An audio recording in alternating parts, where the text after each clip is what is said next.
She called 911 to ruin my backyard wedding. What she didn't know was I'm the police chief, and the Sirens came for her instead. It was supposed to be simple. A small, intimate wedding in my own backyard, under the oak tree I planted the year I joined the police academy. My fiancée, Emma, loved the idea. No ballrooms, no overpriced venues. Just family, close friends, and vows spoken where our lives have been built. But to Karen, our HOA president, simplicity was a declaration of war. She thrived on control, enforcing rules no one had read, and inventing new ones when she got bored. The moment she saw us setting up chairs and string lights, she showed up with her infamous clipboard. "You can't do this," she barked. "Events of more than 12 people require board approval. This is a violation." I smiled calm. "Karen, it's my property. It's my wedding. We'll be done by 9 p.m. Her eyes narrowed. I could tell she was already scheming. The week leading up to the wedding, Karen harassed us daily. She snapped pictures of the catering truck. She measured the distance between chairs and the property line. She even left notes stuffed under our door. Violations will result in fines. Emma was anxious. What if she ruins everything? I pulled her close. Let her try. I've dealt with worse than HOA threats. Karen's arrogance blinded her to the truth. She had no idea who I really was. The sun dipped low, painting the sky with orange and gold. Guests arrived, laughter filled the air, and Emma walked out in her dress, looking like the reason sunsets exist. Music floated gently from the speakers, soft enough not to bother anyone. For a brief moment, it was perfect, until Karen appeared at the edge of the yard, arms crossed, phone in hand. Halfway through the ceremony, just as Emma's father's trembling hand placed hers into mine, the moment cracked with venom. Karen's voice cut through the soft music like broken glass. She leaned forward in her chair, loud enough for every guest to hear, and spat out. "That's it. I'm calling 911. This illegal gathering is over." A ripple of disbelief swept through the crowd. Gasps, murmurs, and heads turning in unison. Emma's hand tightened in mine, her eyes wide, as if the ground itself had shifted beneath us. Karen rose with exaggerated authority, chin tilted high, clutching her phone like a weapon. She marched toward the curb, heels striking the pavement in sharp clicks. Every step was a performance, every gesture designed to humiliate. She pressed the phone to her ear, her voice rising as she narrated our vows, as though they were crimes being committed in broad daylight. "Yes, officers," she said, pacing theatrically. "There's an unauthorized event happening at 1421 Ridgeway Court. Loud music, trespassers everywhere, alcohol violations, you name it." The silence from the guests was heavy, broken only by the faint hum of music still playing. Children whispered questions their parents shushed away. Emma's mother clutched her pearls and leaned toward me, whispering through clenched teeth, "She's lost her mind." Karen turned back toward us mid-call, smirking with a strange satisfaction, as though she had already won. She waved her free hand at the decorated arch, the string lights, even the cake table, like a prosecutor pointing out evidence. I stayed quiet, jaw tight, every instinct screaming to confront her, but I didn't. Not yet, because I knew something Karen didn't. The late afternoon sun hung low in the sky, casting a golden haze over the backyard, where the wedding reception was in full swing. The air was thick with the scent of blooming jasmine and freshly cut grass, mingling with the faint tang of champagne that clung to the guests' laughter. Strings of fairy lights draped across the wooden pergola twinkled faintly, their glow just beginning to compete with the fading daylight. White linen tablecloths fluttered gently in the breeze, and the soft clink of glasses punctuated the hum of conversation. The bride, radiant in her ivory gown, stood near the center of the gathering, her smile as bright as the diamond on her finger. It was the kind of scene you'd see in a magazine spread, perfect, polished, and serene. But beneath the surface, a storm was brewing, and its name was Karen. 20 minutes earlier, Karen had stormed into the backyard like a one-woman hurricane, her heels sinking into the soft earth with every purposeful stride. Her face was a mask of righteous fury, lips pursed, eyes narrowed, as if she'd been personally offended by the very existence of joy. She'd been muttering to herself, clutching her phone like a weapon, her manicured nails tapping out a war drum on the screen. No one knew exactly what had set her off this time. Karen's grudges were as unpredictable as summer lightning. But the moment she'd started dialing, the mood in the backyard had shifted. Guests exchanged wary glances, their laughter faltering, as if they could sense the chaos she was about to unleash. Now, the faint wail of sirens pierced the air, drifting over the neatly trimmed hedges that bordered the property. The sound was distant at first, a low, mournful hum that could almost be mistaken for a far-off ambulance.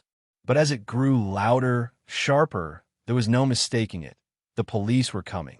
Karen's face lit up like she'd just won the lottery. She straightened her posture, her navy blazer pulling tight across her shoulders, and waved her arms with the fervor of a general summoning her army. "They're here," she bellowed, her voice cutting through the chatter like a knife. "This circus ends now." The guests froze, their conversations dying mid-sentence. A woman in a floral dress clutched her wine glass a little too tightly, her eyes darting toward the bride, who stood motionless, her smile faltering for the first time all day.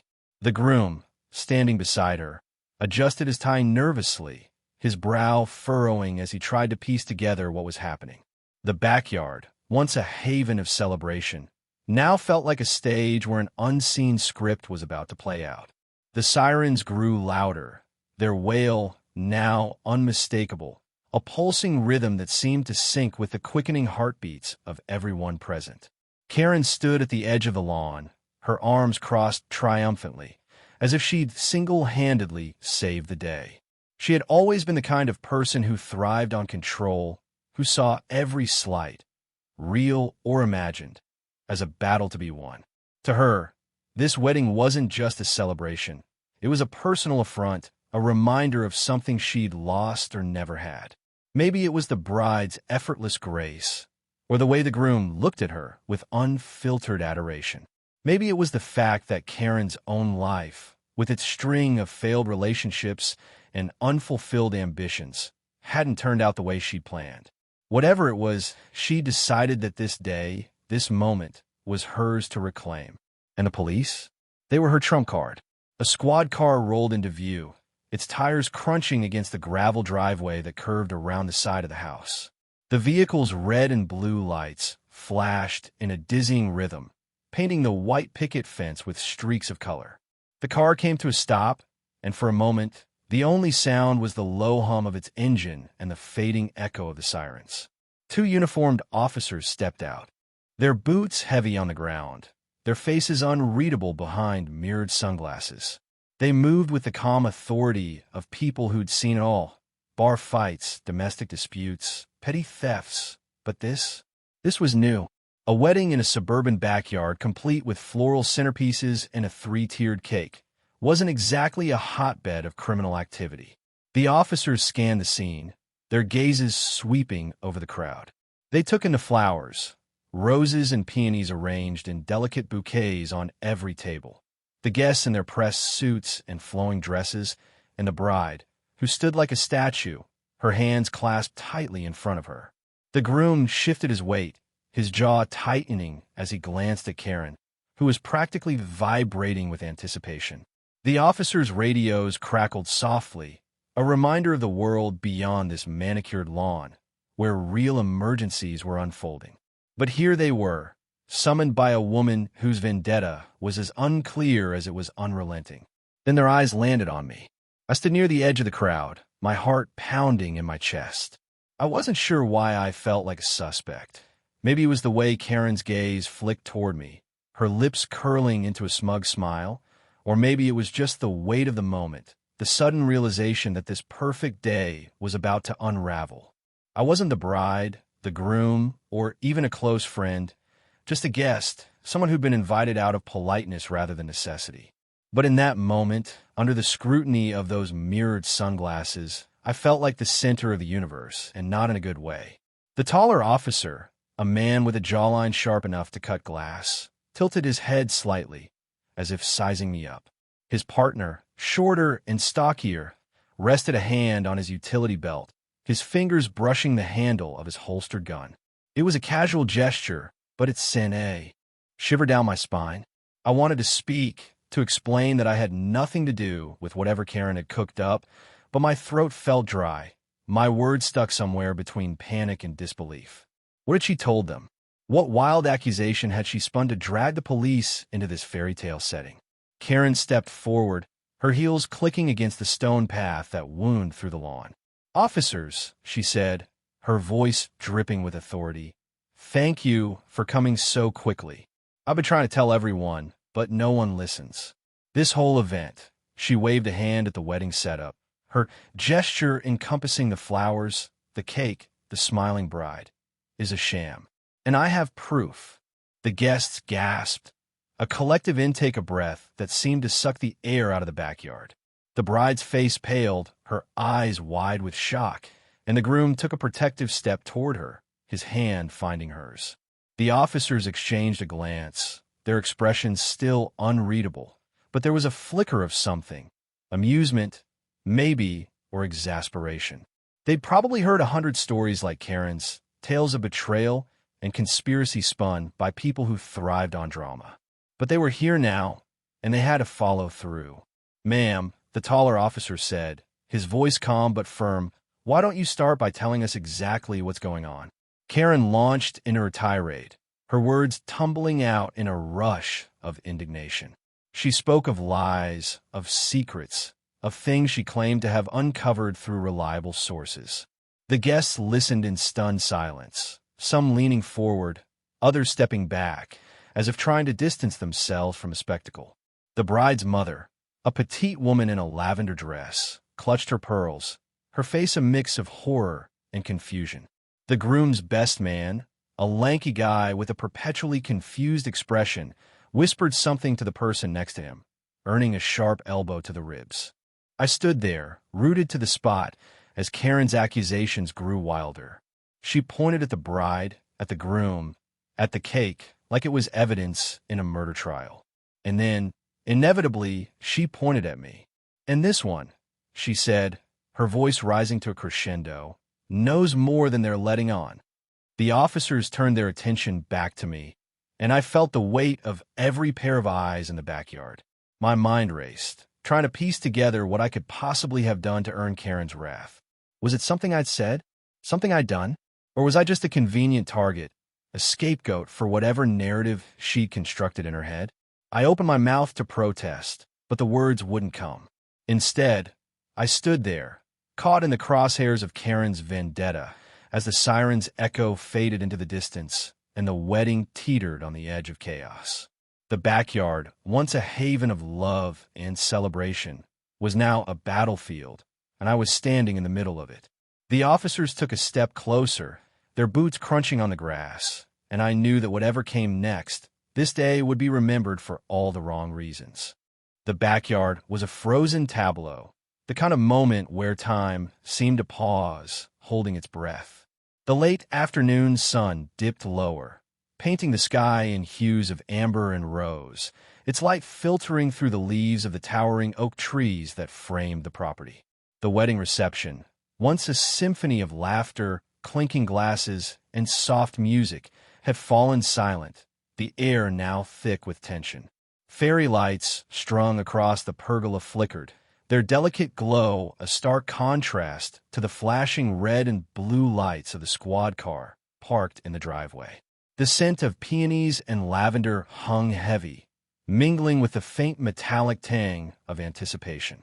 Guests stood in clusters, their faces a mix of confusion, curiosity, and dread, their eyes darting between Karen, the officers, and me. The bride, her ivory gown catching the fading light, clutched the groom's arm, her expression a fragile mask of composure. Karen, meanwhile, stood at the center of it all, her navy blazer crisp, her posture defiant, as if she could will the world to bend to her outrage. I excused myself from my spot near the altar, where I'd been standing as an unassuming guest, and began walking toward the garden gate that separated the backyard from the driveway.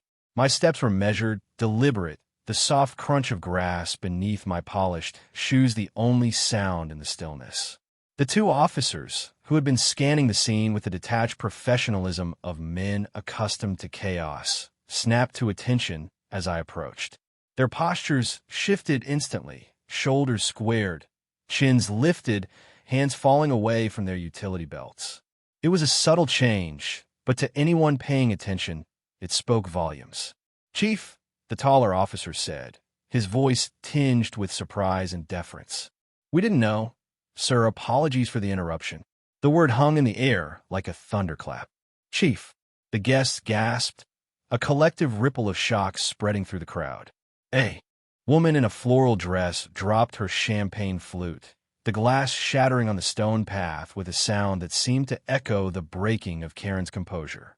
The bride's mother, clutching her pearls, let out a small, strangled sound, while the groom's best man whispered something to his neighbor, earning a sharp glare.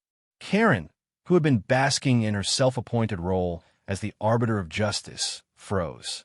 Her arms, crossed triumphantly moments ago, fell to her sides, and her smug grin cracked like cheap porcelain. "Chief," she repeated, her voice a mix of disbelief and indignation. "What do you mean?" The lead officer, a man named Reynolds with a jawline sharp enough to cut through the tension, nodded toward me, his mirrored sunglasses reflecting the stunned faces around us. "Ma'am," he said, his tone calm but firm, "this is Chief Daniel Morris. He runs the entire police department." The words landed like a guillotine. Karen's face drained of color, her carefully applied makeup doing little to hide the sudden pallor. Her eyes, wide and wild, darted from the officers to me, searching for some sign that this was a mistake, a cruel joke. But there was no mistake. I stood there, hands in the pockets of my tailored suit, my expression neutral, but my eyes locked on hers. The backyard, once a haven of celebration, now felt like a courtroom, and Karen was realizing she'd just called in the judge. That's impossible," she stammered, her voice rising in pitch. "He's violating HOA rules. He can't." She gestured wildly at the wedding setup. The flowers, the tables, the three-tiered cake that stood like a monument to her unraveling crusade. "This whole thing is illegal. I checked the bylaws. You can't have an event this size without a permit." The guests murmured, their unease growing. The bride's smile had vanished entirely, replaced by a look of quiet panic. The groom, his ties slightly askew, took a step forward as if to intervene, but I raised a hand, a small gesture that stopped him in his tracks. I didn't need anyone else stepping into this mess. Karen had started it, and I was going to finish it. I took a step closer to her, my voice low and steady, pitched so only she could hear. "Karen," I said, my tone carrying the weight of authority honed over years of dealing with situations far more volatile than this. "You just dialed 911 to shut down a lawful wedding on private property. That's a misuse of emergency services. In my book, that's a crime." Her mouth opened, then closed like a fish gasping for air. For the first time since she'd stormed into the backyard, Karen was speechless. Her hands trembled slightly, and she clutched her phone as if it could save her. But there was no lifeline here, no loophole she could exploit. She'd miscalculated, and the realization was hitting her like a freight train. I stepped back, turning slightly to address the officers. "Reynolds, Martinez," I said, nodding to each in turn, "this event is fully permitted. I checked the paperwork myself this morning. The property owner filed all necessary documents with the city, and the HOA was notified last month. There's no violation here." Reynolds nodded, his expression unreadable behind his sunglasses. Martinez, the stockier of the two, scribbled something in a small notebook, his lips twitching as if suppressing a smile. They'd worked under me long enough to know how this was going to play out. Karen, on the other hand, was still grasping at straws. But the noise," she sputtered, her voice desperate now. "The music, the guests, it's disturbing the peace. I have a right to peace and quiet in my own neighborhood." I raised an eyebrow, glancing at the string quartet in the corner, their instruments silent since the sirens had started. The most disruptive sound in the last 10 minutes had been Karen's own voice. Disturbing the peace, I said, loud enough for the guest to hear this time. Karen, the only disturbance here is the one you've caused. A ripple of laughter spread through the crowd, nervous at first but gaining confidence. The bride's mother let out a small, relieved chuckle, and the groom's best man didn't bother hiding his grin. Karen's face flushed crimson, her hands balling into fists. She wasn't used to being laughed at, not in her carefully curated world, where she was always the loudest voice in the room. I turned back to the officers. Gentlemen, I think we're done here. Escort Ms. Thompson off the property, please. And let's have a chat later about the proper use of emergency services. Reynolds nodded, stepping forward. Ma'am, he said to Karen, his tone polite but firm. Let's go. Karen's eyes widened, her mouth working soundlessly as she realized the tide had turned against her. You can't do this, she protested, her voice shrill. I know my rights. I'll sue. Martinez, ever the diplomat, gestured toward the gate. Ma'am, let's not make this harder than it needs to be. The guests watched in stunned silence as Karen, still clutching her phone like a talisman, was gently but firmly guided toward the driveway. Her heels sank into the grass with every step, and she muttered under her breath, a stream of complaints and threats that grew fainter as she disappeared around the corner. The squad car's lights flashed once more, a final punctuation mark before the officers climbed in and drove away, taking Karen and her chaos with them. The backyard exhaled. The bride let out a shaky laugh, her hands still clasped in the groom's. The guests began to murmur again, their voices rising in a tentative return to normalcy. The string quartet picked up their instruments, striking up a soft melody that seemed to coax the sun back into the sky. The fairy lights glowed brighter now, and itself was relieved. I returned to my spot near the altar, brushing a speck of dust off my suit. The bride caught my eye and mouthed a silent thank you, her smile genuine now, not the strained mask it had been moments ago. The groom gave me a nod, his shoulders relaxing for the first time since the Sirens had started. As the music swelled and the guests began to mingle again, I couldn't help but feel a pang of amusement. I'd come to this wedding as a guest, hoping for a quiet afternoon of cake and champagne. Instead, I'd ended up playing Chief Daniel Morris, the man who'd spent 20 years keeping the peace in this town, whether it was breaking up our fights or, apparently, shutting down HOA vendettas. Karen had thought she could wield her righteous fury like a weapon, but she'd forgotten one thing. In this town, I was the law. The reception resumed, the chaos fading into the background like a bad dream. But as I sipped my champagne and watched the bride and groom share their first dance, I knew this wasn't the end of Karen's story. People like her didn't go quietly, and something told me I'd be seeing her again, phone in hand, ready to dial up another storm. The backyard, bathed in the soft glow of twilight, seemed to hold its breath as the drama unfolded. The fairy lights strung across the pergola twinkled like stars, their delicate light dancing across the white linen tablecloths that fluttered gently in the evening breeze.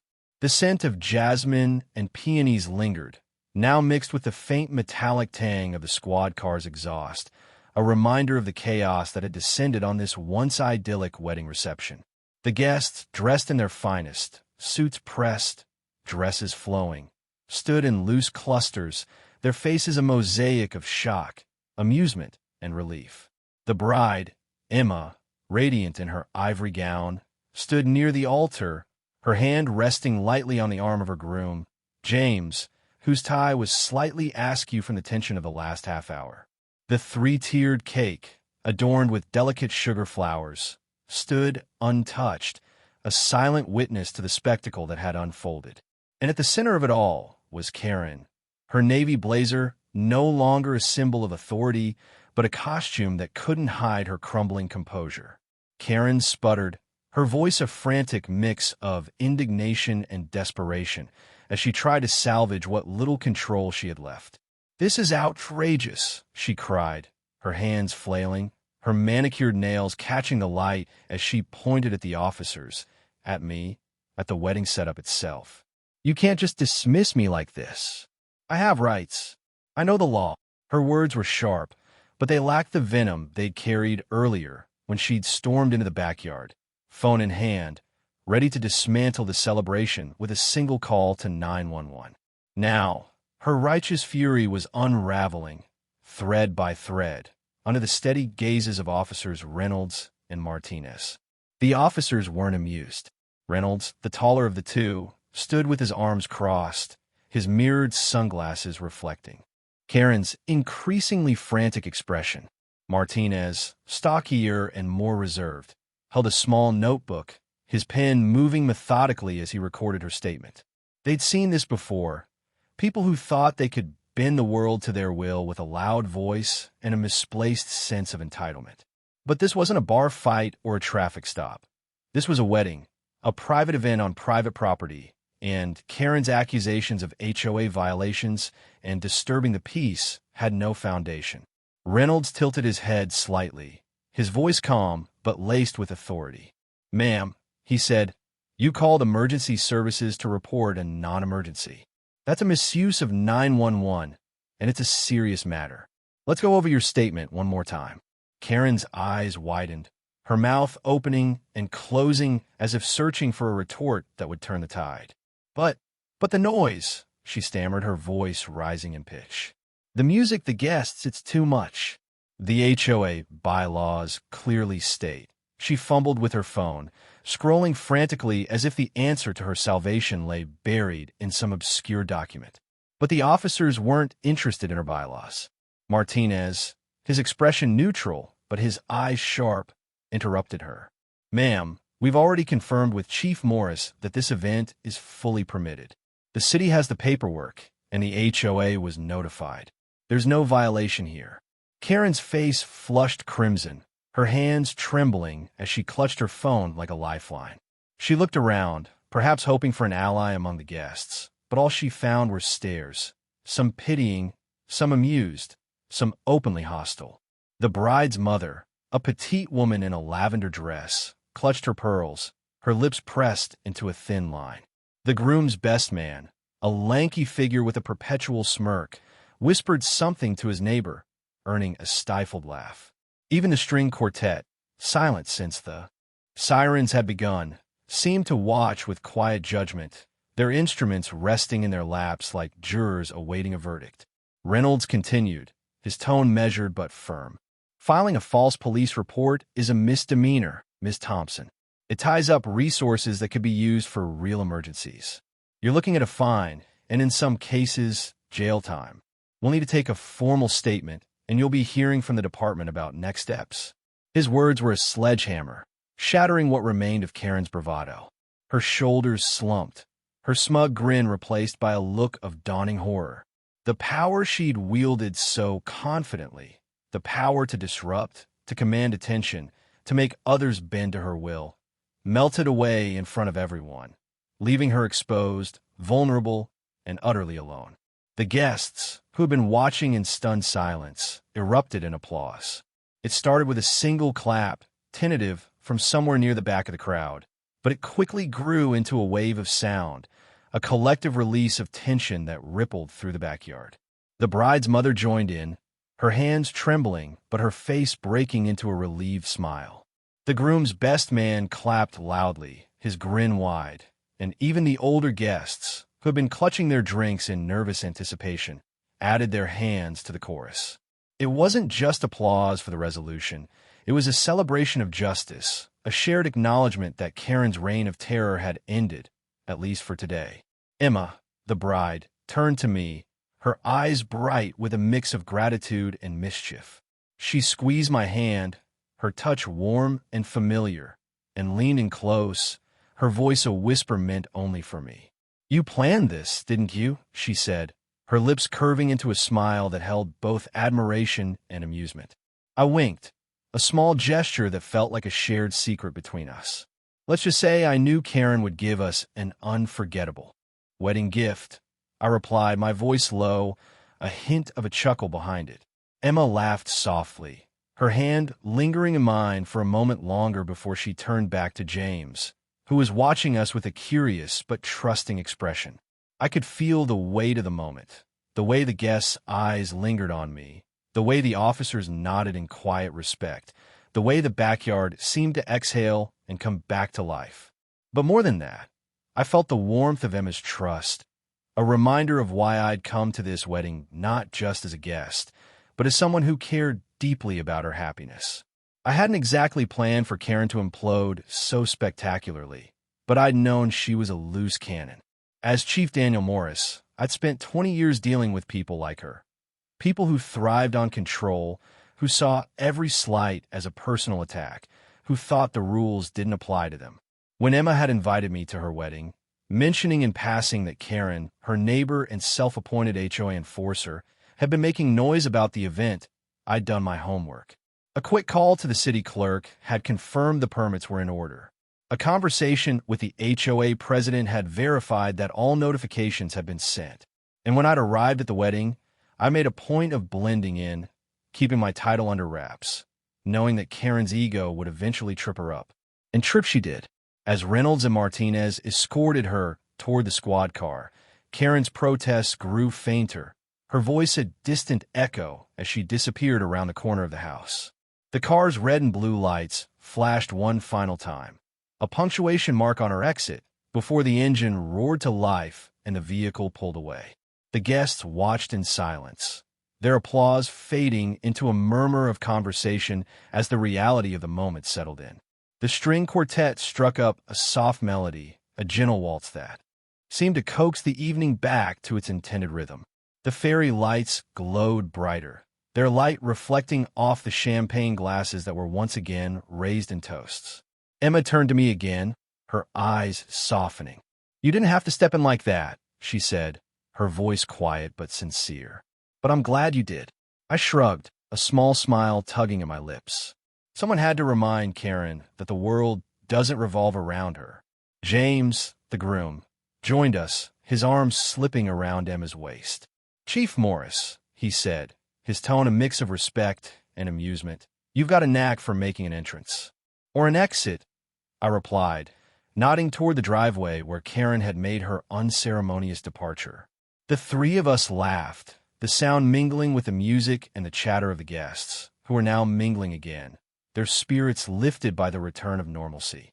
The reception resumed with a renewed energy, as if the chaos had been a storm that had passed, leaving the air clearer and the colors brighter.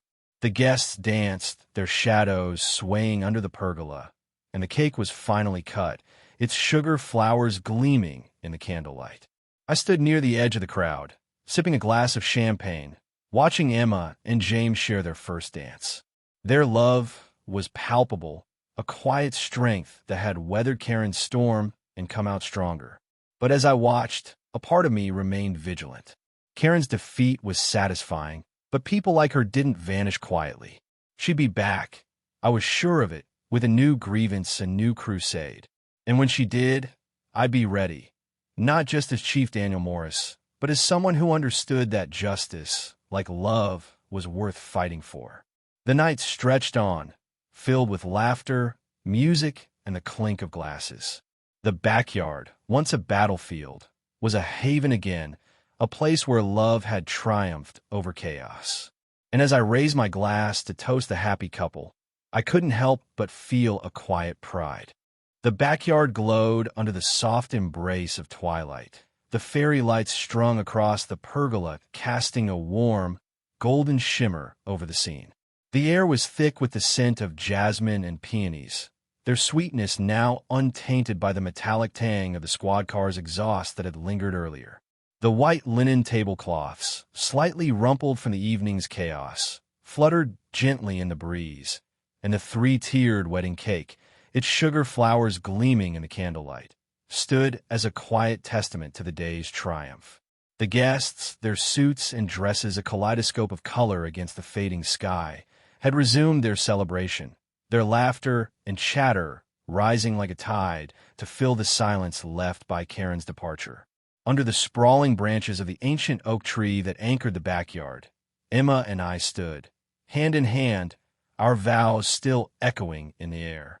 The world felt right again, as if the storm that had swept through it cleansed the day, leaving it brighter, stronger, and more beautiful than before. Karen's reckoning came swiftly as reckonings often do for those who overreach.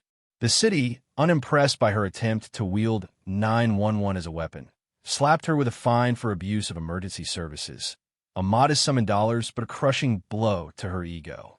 The news spread like wildfire through the neighborhood, whispered over coffee at the local diner, shared in hushed tones at book club meetings, and dissected in the group chats that buzzed with the glee of gossip. Karen, who had once strutted through the community as the self-appointed queen of the HOA, was now a cautionary tale, her name synonymous with overstepping and humiliation. The fine was just the beginning. The HOA board, mortified by the spectacle she'd created at a neighbor's wedding, convened an emergency meeting within days. The vote was unanimous. Karen was ousted from her presidency, her gavel passed, to a soft-spoken retiree who preferred pruning roses to policing her neighbors. By the end of the month, Karen's name had been scrubbed from the HOA newsletter, her reign reduced to a footnote in the community's history. The neighborhood exhaled. For years, Karen had been a force of nature, her clipboard and bylaws a constant threat to anyone who dared to park an extra car in their driveway or plant a non-approved shrub. Her emails, typed in all caps with exclamation points like punctuation shrapnel, had haunted mailboxes and sparked arguments at community picnics. But now, her power was gone, stripped away not by force but by her own hubris. The residents, once cowed by her relentless oversight, began to reclaim their freedom. Lawns sprouted colorful flower beds that defied the HOA's monochrome palette. Children's laughter echoed past the approved quiet hours. And at the community center, where Karen had once held court, a new spirit of camaraderie took root, as if her absence had unlocked something long suppressed. For Emma and me, the aftermath was less about Karen's fall and more about what we'd gained. We stood under the oak tree, its gnarled branches stretching above us like a cathedral, and finished our vows. The words came easily, each one a promise carved into the moment, stronger for the chaos that had tried to tear them apart. Emma's eyes, bright with love and a hint of mischief, held mine as she spoke, her voice steady despite the whirlwind of the day.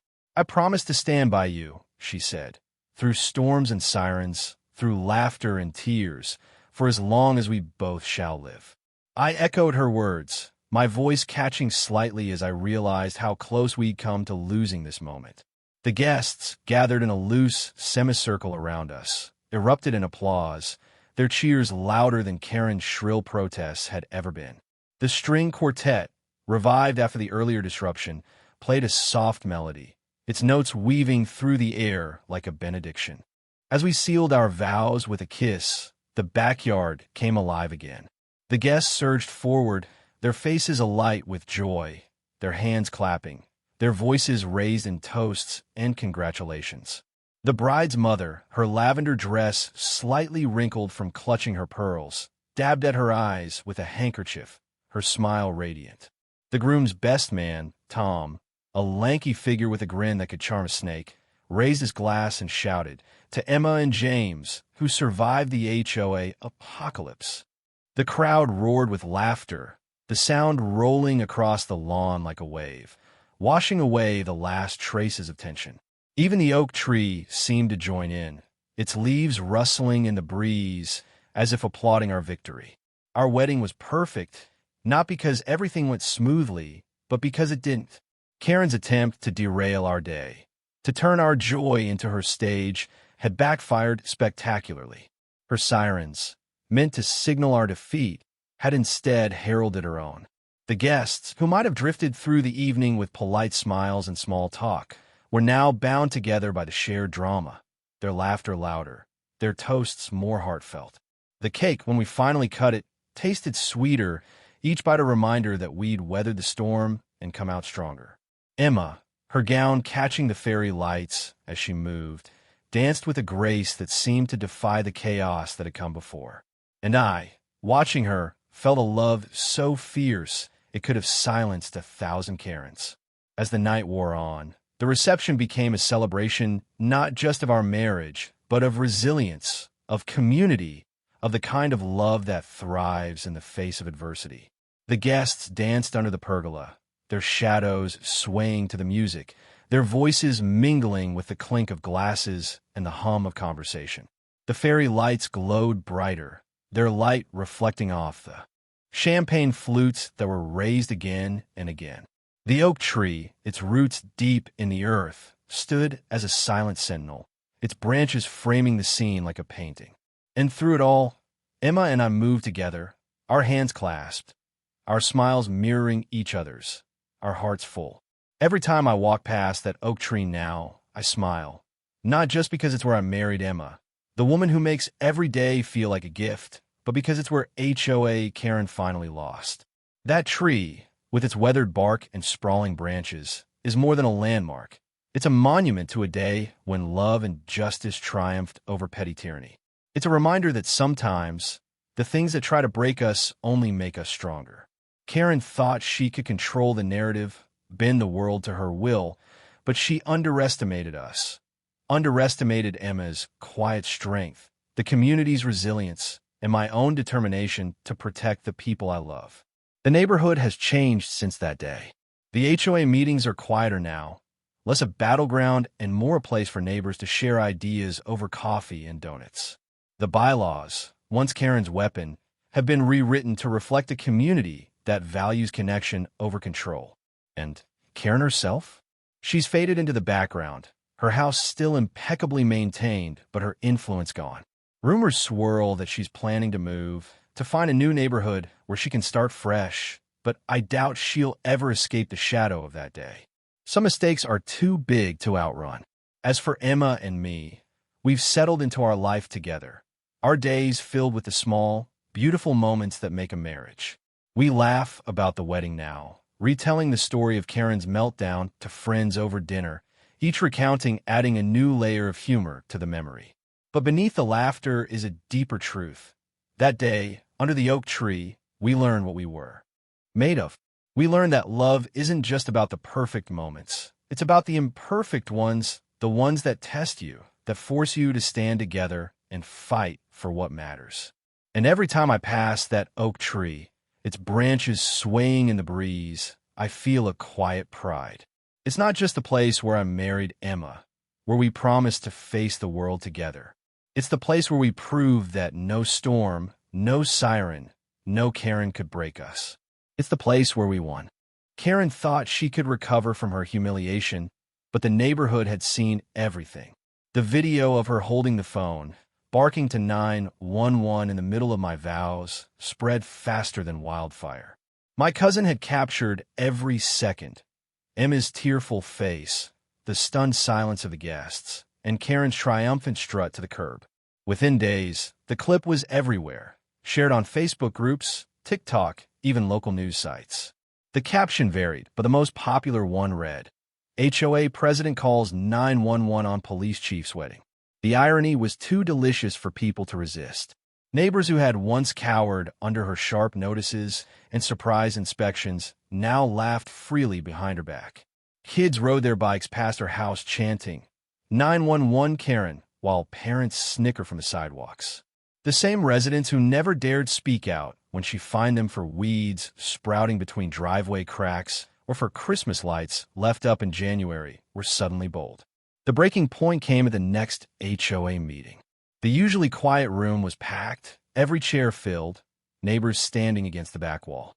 Karen sat at the head table, clipboard in front of her like a shield, eyes darting nervously as whispers rippled through the crowd. One resident, Mr. Alvarez, stood first. His voice shook but grew stronger with every word. You don't represent us, Karen. You humiliated this entire neighborhood on a national stage. Murmurs of agreement followed. Then Mrs. Patel rose, her usually soft demeanor hardened by years of Karen's nitpicking. You've abused your power for years. My daughter cried because you threatened to tow her car for parking in front of our own house. Enough is enough. Others chimed in. Stories poured out like a dam finally breaking. Fines for unapproved flower beds, threats over backyard grills, warning letters for paint colors that were only a shade off the approved palette. Karen's face flushed crimson. She tried to argue, her voice rising, but it cracked under the weight of her lost authority. I was only enforcing the rules. This community needs order. Her words were drowned out by a chorus of no. And we're done with you. By the end of the meeting, the board held an emergency vote. The decision was unanimous. Karen was removed as HOA president effective immediately. No more clipboard. No more threats. No more power. When she stormed out of the room, her heels clicking like gunshots against the floor, the crowd erupted into applause. For the first time in years, Ridgeway Court felt free. The late summer evening draped our backyard in a soft, golden haze, the kind that made everything feel like a memory, even as it unfolded. The oak tree, its gnarled branches stretching wide like an old friend's embrace, stood as the centerpiece of our yard, its leaves whispering in the gentle breeze. White ribbons, tied to its lower branches on our wedding day, still fluttered faintly, their edges frayed, but their presence enduring, a quiet reminder of the vows we'd spoken beneath its canopy. The air carried the familiar scent of jasmine, now joined by the earthy warmth of late-season grass and the faint sweetness of honeysuckle that climbed the fence. Our porch, a modest wooden structure with a creaky swing, was our haven tonight, its weathered planks creaking softly under our weight as Emma and I sat side by side, glasses of iced tea sweating in our hands. The neighborhood was quiet, save for the distant hum of a lawnmower and the occasional chirp of crickets, a far cry from the chaos that had erupted here just weeks ago. We were back from our honeymoon, a blissful escape to a seaside cottage where the world felt small and ours alone. The salt air, the crash of waves, and the lazy mornings tangled in each other's arms have been a perfect counterpoint to the whirlwind of our wedding day. But now, settled back into our home, the rhythm of everyday life was beginning to take hold, softened by the glow of our new marriage. The house, a charming two-story with peeling paint and a slightly crooked mailbox, felt more like ours with every passing day. Our neighbors, once wary of the HOA's iron grip, had started dropping by unannounced, their visits less about formalities and more about shared laughter, shared stories, and a shared sense of victory. They came not just to celebrate our marriage, but to revel in the fall of Karen, the woman who had once ruled the neighborhood with a clipboard and a scowl. Karen's downfall had become the stuff of legend. The fine she'd received for abusing 911 services, a modest $500 that might as well have been $1 million for the dent it put in her pride, had been just the beginning. The HOA board, humiliated by her stunt at our wedding, had acted with uncharacteristic speed, convening an emergency meeting to strip her of her presidency. The vote, I heard, was unanimous, with even her closest allies turning against her, their patience worn thin by years of her overbearing rule. By the time we returned from our honeymoon, Karen's name had been erased from the HOA's letterhead, her once omnipresent emails replaced by polite, handwritten notes from the new president, Mrs. Callahan, a retiree with a penchant for gardening and a refreshing lack of interest in micromanaging her neighbors. The neighborhood had exhaled, its lawns blooming with unauthorized wildflowers, its driveways hosting extra cars without fear of reprimand. Karen's house, still impeccably maintained with its manicured hedges and pristine shutters, stood silent, a monument to her faded influence. The community's transformation was palpable. The community center, once a sterile hall where Karen had held court, was now alive with potlucks and game nights, the air filled with the clink of dishes and the laughter of children. The bylaws, once a weapon in Karen's hands, had been revised to prioritize flexibility over control, allowing for colorful mailboxes and unconventional garden gnomes. Neighbors who had once avoided eye contact now waved across the street, their conversations lingering longer, their smiles brighter. It was as if Karen's defeat had unlocked a dormant spirit of camaraderie, a reminder that a neighborhood was more than rules and regulations. It was a tapestry of lives woven together by shared moments, both good and bad. That evening, as Emma and I sat on the porch, the swing creaking rhythmically beneath us, I felt the weight of those moments settle into my bones. The oak tree loomed in the distance, its silhouette softened by the twilight, its ribbons catching the last rays of sunlight. Emma leaned her head on my shoulder, her hair brushing against my cheek, her warmth a quiet anchor in the stillness. Her glass of iced tea rested on the arm of the swing, its condensation dripping onto the wood, leaving small, dark circles that mirrored the freckles on her nose. She was still in her post-honeymoon glow, her eyes bright with the kind of joy that comes from knowing you've faced a storm and come out stronger. "You know," she said softly, her voice carrying the lilt of someone who'd been turning a thought over in her mind, "Karen gave us something no one else could." I raised an eyebrow, shifting to look at her. "What's that?" I asked, a teasing edge to my voice. I half expected her to say something about the fine or the HOA's new leadership, but Emma's mind always worked in ways that surprised me. She smiled, her eyes crinkling at the corners. "A story our kids will laugh about one day. The day HOA Karen tried to shut down our wedding and ended up shutting down herself instead." I laughed, the sound bursting out of me before I could stop it. She was right. Karen had wanted to ruin our day, to turn our joy into her stage, but all she'd done was write herself out of our lives. Her sirens, meant to signal our defeat, had become the soundtrack to our victory, a rallying cry for a community tired of her tyranny. The memory of her standing in our backyard, phone in hand, her voice shrill with righteous fury, was now a punchline, a tale we'd tell at dinner parties and family gatherings for years to come. Our children, still a distant dream, but one that felt closer every day, would grow up hearing about the day their parents' wedding was almost derailed by a woman with a vendetta and a bad grasp of the law. They'd laugh, their eyes wide with disbelief, and we'd laugh with them, knowing that the story wasn't just about Karen's failure, but about our triumph. The porch swing creaked as I pulled Emma closer, my arms slipping around her shoulders. The night was settling in now, the stars beginning to peek through the deepening blue of the sky. The oak tree stood sentinel, its ribbons swaying gently, a reminder of the vows we'd spoken beneath its branches. That day had been perfect, not because it was flawless, but because it was ours. Karen's chaos had tested us, pushed us to the edge, but it had also shown us what we were made of. Emma's quiet strength, my own resolve, and the support of a community that had rallied around us had turned a potential disaster into a day we'd never forget. The neighbors kept coming by in the weeks that followed, their visits a mix of congratulations and commiseration. Tom, my best man, brought a six-pack of beer and a grin, recounting Karen's meltdown with exaggerated gestures that had us doubled over with laughter. Emma's mother, her lavender dress now retired to the back of her closet, brought a homemade pie and a tearful hug, her pride in her daughter palpable. Even Mrs. Callahan, the new HOA president, stopped by with a potted lavender plant, a subtle nod to the flowers that had adorned our wedding. Each visit added a new layer to the story, a new perspective on a day that had become a legend in its own right. The neighborhood had changed, but so had we.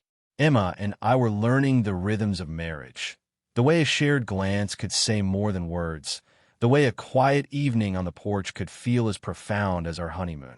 The house, with its creaky floors and drafty windows, was becoming a home, filled with the small, beautiful moments that make a life.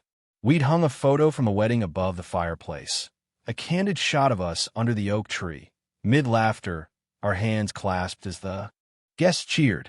Every time I looked at it, I felt a surge of gratitude, not just for Emma, but for the chaos that had made our love feel even more precious. Karen, meanwhile, had faded into the background. Her house, still a model of suburban perfection, was quieter now, its windows dark more often than not. Rumors swirled that she was planning to sell, to move to a new neighborhood where she could start fresh, but I doubted she'd ever escape the shadow of that day. Her name was a cautionary tale, a reminder that power built on control and fear is fragile, easily shattered by the truth. The HOA, under Mrs. Callahan's gentle guidance, was becoming a force for good, organizing community cleanups and block parties instead of issuing citations. The bylaws, once a weapon, were now a framework for connection, a testament to what a neighborhood could be when it chose unity over division. As the stars grew brighter above us, Emma shifted, her head still resting on my shoulder. Do you think she'll ever get over it? She asked, her voice soft but curious. I chuckled, setting my glass down on the porch railing. Karen? Probably not. But that's a problem, not ours. Emma laughed, the sound light and free, and I felt my heart swell.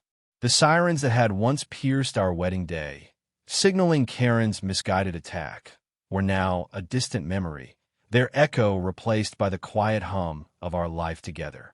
Every time I heard them now, whether in the distance or on a passing police car, I remembered, no matter how loud Karen had tried to be, love and a little justice was louder. The oak tree stood watch as we sat there, its ribbons catching the starlight, its branches a silent promise of strength and endurance. It was more than a tree now. It was a symbol, a monument to a day when we'd faced a storm and come out stronger. It was where we'd promised to love each other, where we'd laughed in the face of chaos, where we'd won. And as I held Emma close, the night wrapping around us like a blanket, I knew that the story of that day, the story of us, would last far longer than Karen's fleeting reign.